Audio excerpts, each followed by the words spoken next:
Hello and welcome to the Daily Millwall for Friday, the 24th of November 2023. In today's Millwall news, we start off with this from the southernnews.co.uk. Nice selection dilemma for me. Millwall boss discusses his goalkeeper situation now Matija Sarkic is back in training. Bartosz Białkowski has been a busy man in between the sticks for Millwall, but will soon have Sarkic snapping at his heels for the number one spot. Joe Edwards believes he has a nice selection dilemma for Mill's goalkeeping position after Matija Sarkic returned from injury. The Montenegro international is back in training after missing 11 games with injury. Bartosz Białkowski has been deputising in his place and has had no shortage of things to do while between the sticks for the Lions. He was kept incredibly busy in last month's 2-1 defeat to Blackburn Rovers, pulled off some impressive saves in their 0-0 draw against West Bromwich Albion, and had some big moments in the last match against Sheffield Wednesday, helping Millwall keep a clean sheet in a 4-0 win. Sarkic also impressed in his 5-game spell before injury. He kept a clean sheet on his debut against Middlesbrough, made a stunning stop deep in stoppage time against Stoke City, and saved a penalty he gave away in the 1-1 draw against Birmingham City in September. While Edwards warned Sarkic is not necessarily ready to go straight into the team despite being back in training, he also indicated that it would not simply be a case of him automatically taking the number one spot when he did return. Speaking in a virtual press conference yesterday, the Lions head coach said, "Firstly, in terms of Matty being back and available, we have to acknowledge that I've been here for one game and Bart played in goal for that, and we kept a clean sheet. And he made some good saves, so that was always going to be a nice selection dilemma for me. Matty's been training pretty much every session since I've been here. There's a kind of difference between being available from a medical point of view and ready to play, but more importantly, ready to jump back into this busy schedule of fixtures. It's a long chat we had this morning, to be honest, over the next day, really, amongst the staff and Matty. We'll be talking about that because if you look back to his introduction to the club to when he got his injury, he maybe didn't have the greatest base behind of a pre-season and a body of games that led to him getting injured. So now we're just looking at the fact that he's back available, which is great, but we're also going to be in a very busy period. It can't be as straightforward as put him in and expecting to play every minute of every game from now. We've got to manage him well. It's a delicate one. We've got a good staff in the physical and medical department, and that's the decision we'll be making in the coming days about how much he's involved. But as he said, with Bart playing as he did against Sheffield Wednesday, we've got good options anyway." Staying on the injury front, Edwards said it was now very likely Danny McNamara will miss the Coventry City game tomorrow with a knee issue. Earlier in the week, the fullback had been touch and go after picking up the issue during the international break training. Edwards said Danny was improving slightly and he had a bit of discomfort on Wednesday evening, so Danny's very likely out for the Coventry game and hopefully not too much beyond that. Ipswich on Wednesday will be touch and go, but it's certainly not a long-term injury. But I'm pretty sure at the moment that Danny's out of the Coventry game. The Millwall boss is hoping his side get lucky with injuries over the following weeks, with winter bringing its usual busy fixture list, particularly around Christmas. Asked about this challenge, Edwards said, "We'll certainly rely on rotation. We haven't got a massive squad, but at the same time I think that's important. What we've got here is a fantastic spirit and togetherness between the group. I've been involved in squads in the past where you've got a heavily stacked big squad and it can actually be really difficult to manage and sometimes can compromise that spirit. Because you do find people that simply can't get near the pitch to get playing time, and that's difficult. I'm happy with the size of the squad. I like it. You just hope that you get that bit of luck where you don't get too many freak injuries coming at you that really weaken you. Rotation will be key, which is good, as there's players that I want to see play. I'm still getting to know these players, so I certainly won't be shy to rotate them. You always want to do that within reason. If you become the team that start chopping and changing for every game too often, it can become more difficult to find those relationships and that chemistry on the pitch that you need in certain areas, so hopefully we can find some consistency in our team. But certainly every team in this division will have to draw upon their whole squad throughout this period, and will be no different. And finally, the former Chelsea coach was asked about the warm reception he's expected to get at the Den tomorrow ahead of his first home game in charge of Millwall.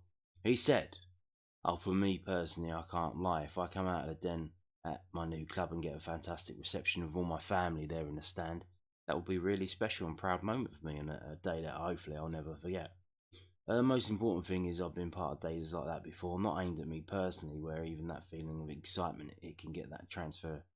If that can transfer remotely into the team and help the way we start and play the game, then great. So there you go. And I assume expanded on that is this, also from the southernnews.co.uk. Joe Edwards determined to give fans something to get excited about as he bids to turn around Mill's home form. Away fans have been having the time of their lives in SC16 this season, with the Lions repeatedly falling short of the Den.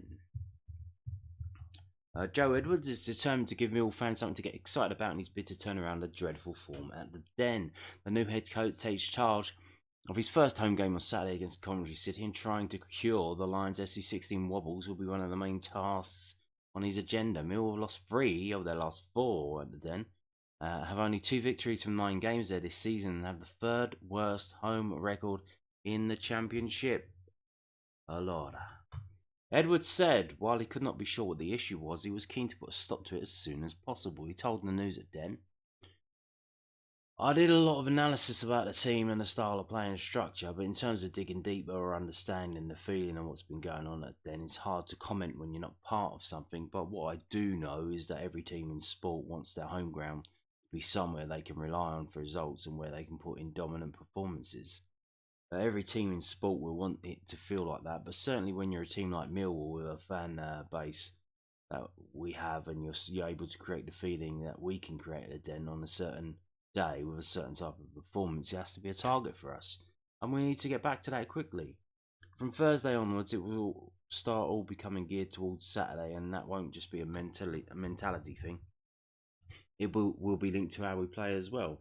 And I'm well aware that what energy comes from the stands is a product of what's going on the pitch. We've got to give the fans something to get excited about and really get behind us. The Lions boss was also asked if supporters could expect any formation changes, with Millwall adopting various shapes across their 16 league matches so far. And he said, "I've played several different systems and at different times had success and favoured different systems, but it's all based on players for me. I probably keep speaking about it a lot, that I was fairly unknown to a lot of people in and around Millwall when I came into this job. So the fact that I get the job, people heavily link it to the fact that we're aiming for a very particular style of play. Having a clear idea as a coach and beliefs and principles is important, but I think the absolute art of coaching is getting the best out of what you've got. So there'll be things from myself and Andy that will be trying to instill in the team quickly. But first and foremost, you have to look at the current group of players you've got in relation to the level of competition they're playing in and what is going to get the best out of them.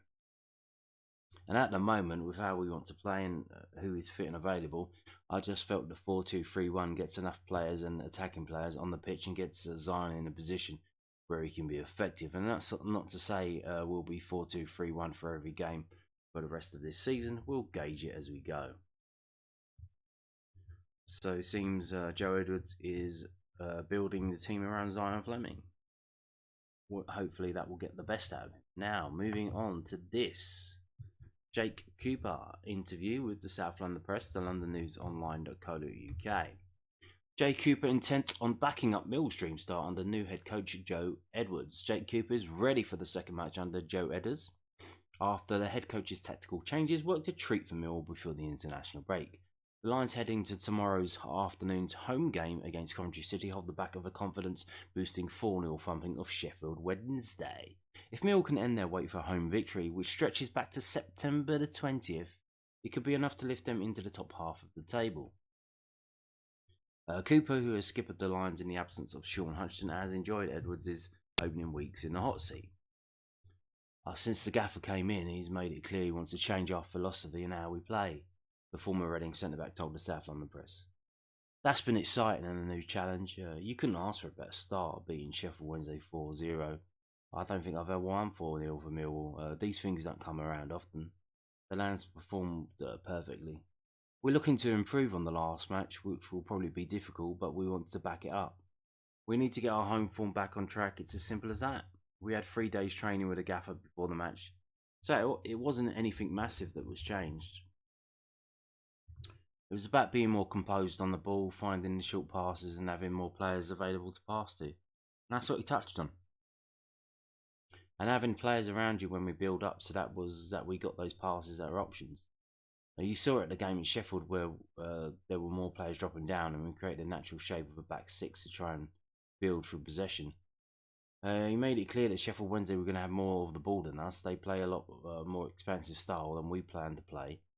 And the gaffer didn't want us all short tippy-tappy. He still wanted those longer passes played if the time was right.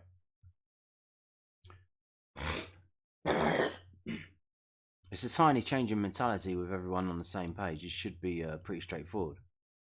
Edwards was pleased that when George Saville scored at Hillsbury, every outfield player was in the opposition's half. Cooper said, the gaffer put it up on the board the way he wants us when we're attacking the box. We were like, we're going that high, really. What if they leave someone on the halfway line?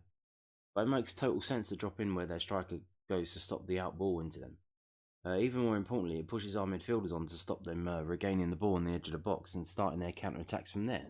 He made it so clear to us what he wanted, and we were out there trying to do as he told us. It affected their goal, so I'm sure the gaffer was very happy with that. Cooper's central defensive partner, Wes Harding, has scored in 3 of the last 4 matches. And even in the match he blanked, the 1-0 defeat to Southampton, the Brummie had a header which came off the crossbar. Harding's goals have all come since late October, in stark contrast to 2 in 140 games for previous club Rotherham United. Each time he has replicated Cristiano Ronaldo's trademark celebration. His scoring record is a bit crazy, said Cooper. Everything seems to be falling for him and he's playing with huge confidence. I said to him the other day I was a bit gutted he hadn't got 4 in 4 with the Southampton one. He's got to keep going. Wes is a great human being and he's a brilliant attitude. His celebration is a bit iffy, but he's everyone's personal choice and he enjoys the moment. Cooper is a big, quite literally, target from set pieces, but the last of his 22 goals for the Lions was more than 9 months ago in a 1-1 home draw against Sunderland. So does he act as a decoy for the likes of Harding to pounce? Potentially, said Cooper. I certainly got marked the most vigorously. I'm a bit disappointed I haven't found the net so far. I've had a couple of good chances, but I know it'll come. We're right at the top of the league for set play goals, which means I'm doing my job to a good standard. I'm hoping I can start chipping in myself in the near future. Cooper had a run of 136 consecutive league starts, playing every minute until a dislocated shoulder ended that sequence in December 2020, but once again, he's been ever-present in the 23-24 Championship campaign, and the last 20 games of the previous one, putting him on at 37 matches. You know what I'm like, I want to play all the games and be out there as much as possible, said Cooper. I pride myself on that. I have every intention of that run continuing as long as I can make it. I knew the other run would come to an end at some point with suspensions and illnesses and stuff like that. I was fortunate I only missed a game or 2 with a shoulder dislocation, and the fact it was an upper body injury which didn't affect me too much. You know, things like that will happen, it's part of the game.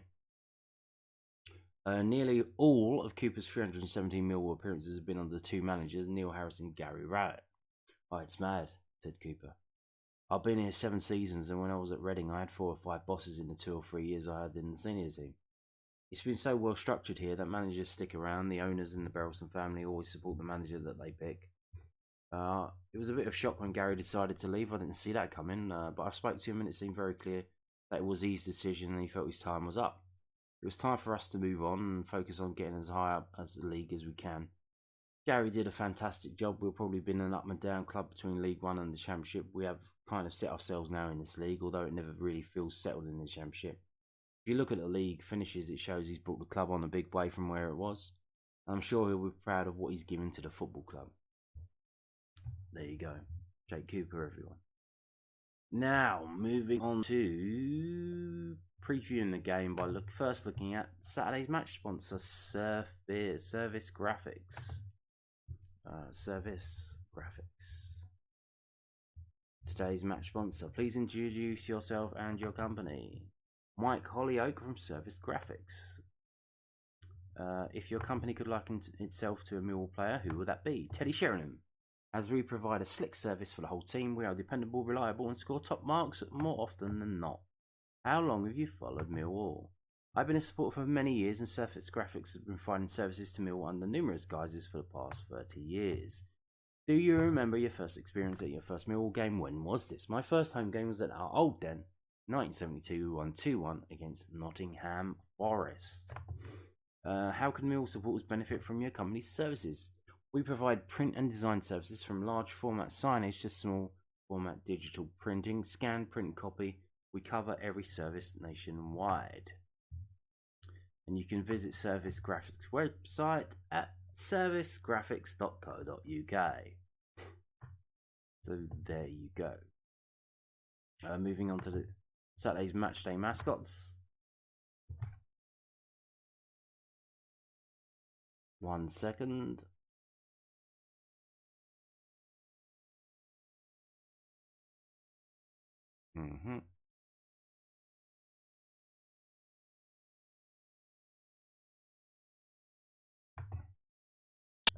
So, moving on to Saturday's matchday mascots. And here we go. Mill's matchday mascots for Saturday's Sky Bet Championship visit of Coventry City. Lucia Desanges. Saturday's Junior Lions mascot is Lucia Desanges. Lucy attends Days Lane Primary School in Sidcup and lists her hobbies is playing football as well as horse riding. Her favourite players are Daniel McNamara and Billy Mitchell. Next up is Teddy Payne. 8-year-old Teddy Payne goes to Danson Primary School and he enjoys football. His favourite players remain SA and he predicts a 3-2 win for the Lions this weekend. Next is Jess Petchy. 11-year-old Jess Petchy attends Invicta Grammar School in Maidstone and she enjoys playing football for Ancorians Sapphires. Jess's favourite lion is Jake Cooper and she hopes Millwall will be Coventry 2-1. Next we have Lucas Daly. Lucas is 7 years old and his hobbies include reading, basketball and football. His favourite Millwall players are George Honeyman and Billy Mitchell and he predicts a 2-0 win for the Lions. Now we have Kemp Brown. Kemp is 14 years old on Saturday, his birthday on Saturday. Happy birthday, Kemp. He goes to Charles Darwin Secondary School and enjoys MMA and football. Kemp's favourite players are Tom Bradshaw and Zion Fleming, and whilst he hopes Millwall will win 2-1 this weekend. And next is Emily Cooper. Emily is also joining us as a mascot this weekend. Emily's favourite player is Jake Cooper. She predicts a 3-1 Millwall win over the Sky Blues. We hope you all have a fantastic day. Now moving on to the Millwall message board for the game tomorrow against Coventry City. Happy birthday Teddy and Harry. We hope you both enjoy your day. So there you go.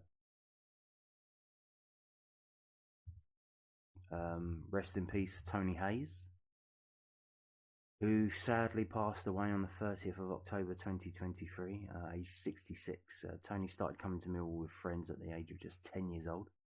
He attended all home and away matches until the early 1980s before marrying his wife, Maureen, who later came to games with Tony as and when possible, including across the last decade when both have been season ticket holders. Tony was a very proud supporter and will always stay until the end of games to applaud the team regardless of results or performances. So rest in peace Tony. There's Tony Hayes there, who sadly passed away in the past month. Happy 15th birthday Tyler Acton. Love mum, dad, Harrison and Jacob. There you go, birthday son. Ray Rawlings, 58, a lifelong fan, sadly passed away on the 15th of November after a very short battle with cancer. Our condolences are with his beloved wife Caroline, children Matt, Rebecca, Jim and granddaughter Margot. Rest in peace. You put a smile on the face of anyone who knew you. And that's Ray Rawlings there. So there you go. If you've got a message for future boards, contact slo@millwallfc.co.uk. Now, moving on to the historical record head-to-head versus Millwall Coventry. This fixture. This is a fixture that we win. In fact, it is a fixture that holds the joint record for our highest ever win, which is a 9-1. I think there's 2 or 3 of those, but one of them was against Coventry at the Den in 1927, in November, the 19th of November. How good would it be if we won 9-1 tomorrow, eh? But not only that, we've got a 6-2, we've got 3s, we've got 4s. So it is a game that we generally win, and it's a game that we generally score a lot of goals, or there are a lot of goals in.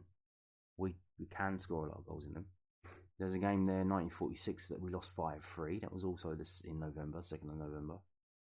There was a patch in the 30s and going into the 40s where we didn't win a 4-game run without winning at home against Coventry. But then after that, going into the 50s and the 60s, it's generally we absolutely battered them. We were unbeaten from 1957 all the way down to 2015. So when we lost that game 4-0 in 2015, that was the first defeat since 1955 at home against Coventry, which is remarkable. And obviously since then, it's been a bit touch and go. So we were on a run of 4 games without a win at home against Coventry. This game here, this game here, this game here, this game here. But only 2 defeats, 2 draws. Last time up, 3-2 win. We beat them again. So we're back to beating them. So it looks like we might be back on the run of beating them. Obviously, we have... It's sorted by alphabetical order, so actually this game should be at the top. This goes back to the Southern League First Division, and we've only got 1 defeat in that as well. That was in 1911. So, yeah, I mean, this is a game that we should be winning. It's a game that we win often. We win quite regularly with high scores. We got 3-0 here in November 2011, 3-1. We got 3-2 or 4-1. There's a couple of 0-0s, maybe 1-1s, but 6-2. Yeah, it's a game that we win and we win big. So, can that continue under the new manager? We'll find out. Now, moving on to this from whoscored.com. It's the head-to-head page. So here we go. These are the last 6 fixtures at Millwall versus Coventry. Last game out, obviously they had the player sent off, and we beat them 3-2. Over the last 6 games, we've won 2, drawn 2, lost 2, so perfectly balanced. We've scored 9 goals, they've scored 10, 1 red card each, but we've had 14 yellow cards, they've only had 7. Okay. Scrolling down past this Sports Direct looking banner. Here we are in a table. Both teams having a horrible form. We've only had 1 win in 6. They've got 0 wins in 6. They are 20th in the table. We are 15th, and they've scored the same amount of goals as us. So we're unhappy with the amount of goals we've scored. That we've scored 19 goals in 16 games. We've conceded 19. They've conceded 21. They've only lost 6 games, just like us. They've only won 3. So let's check the home form and the away form. So home, obviously we know we're absolute dog shit. We've only scored 7 goals at home, conceded 12. Yep. But what about their away form? Is it good or bad? Aha! So it's one of the worst home teams in the league versus one of the worst away teams in the league. They've won 1 in 6. They've lost 4 of 6 in their last 6 away games. So they conceded 14 goals away. Not the best. So let's go down and see if we switch this to home games and we switch this to away games. What are those games? So for Millwall, lost to Southampton, lost to Blackburn, drew 2-2 with Hull, lost at home to Swansea, did beat Rotherham, lost at home to Leeds. Yeah, that's not good, is it? Not only that, but so the Blackburn game is the only game we scored. Well, it's one of there's quite a few games in there where we failed to score. The Leeds, the Swansea, and the Southampton. The 2 that we did score, we didn't win. Millwall, Hull, and Blackburn. But if we go over to the right-hand side and look at Coventry, the two games that they failed to score and they lost both of them against Bristol City and Rotherham. There's quite a few games in there where it's been ding-dong, like high-scoring games. They managed to score 2 away at Preston last time out, but lost 3-2. They scored 2 away at Cardiff and lost 3-2. They scored 3 away at QPR and won that one 3-1, but that's QPR. And they drew 1-1 with Hull. So interesting stuff then. Not only that, but I would say these teams don't appear to be very good. I think Cardiff are one of the better teams that they played. No, Cardiff are the highest ranked team in the table, maybe Preston, and they lost both of those games. Okay. Scroll down, you can see the weaknesses and the strengths and the styles. Match forecast: Millwall will score from a direct free kick, likely. Millwall will dominate in the air. Coventry will steal the ball from the opposition often. Okay. So moving on to WhoScored.com's prediction. What do they predict? So, match facts first. There have been under 2.5 goals scored in 6 of Coventry's last 7 games. Coventry have failed to win in their last 6 matches. So, yeah, they haven't won in the last 6 matches. Though. And is that a worry? Like I said, I keep saying about streaks. Streaks need to end sometime. It's going to end sometime. It could be they've gone 6 games without winning. Is it going to be 7, or are they going to win in this game? I don't know. So prediction: Millwall fans enjoyed the perfect start to life under new manager Joe Edwards 2 weeks ago as the London club demolished 24th place Sheffield Wednesday in an end-to-end encounter at Hillsborough. The triumph ended a 5-match winless streak and has moved the hosts up to 15th in the standings. Coventry's miserable start to the season continued heading into the international break following an uninspiring goalless draw at home against Stoke. Last season's playoff finalists have failed to win any of their last 6 league games and have slumped to 20th in the table ahead of their trip to London. Yes, yeah. Not only that, but I think their manager is, he's the longest serving manager in the Championship, longer than Gary Rowett. Is it becoming a bit stale there? Is this going to be a game where we beat them and they sack their manager? I think it could be another one of those where we get the manager sacked. But they predict Millwall 1, Coventry 0. So Millwall 1, Coventry 0. Moving on to SkySports.com.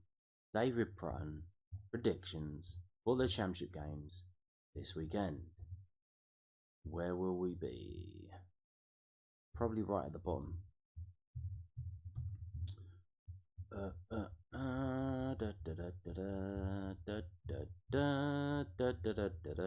Past the table. Here we are. So, David Prutton of Sky Sports predicts Millwall 2, Coventry 1. Millwall 2, Coventry 1. I think this is going to be pretty easy. They're struggling massively. We're on an upper. I think it's going to be an easy win. I think it's either going to be 2-0 or 3-0. And I think sadly their manager might get sacked after the game, or he might just quit like Gary Rowett did. Yeah, I think it's going to be. So if I had to pick one, 3-0. I mean, it's going to be 3-0. Yeah. Let's scroll back up. Where would that put us in the table? We'll be 23. So we're pretty about 12th, I reckon. So yeah, that would be good. It's a 3-0. And on that note, thank you for watching and goodbye.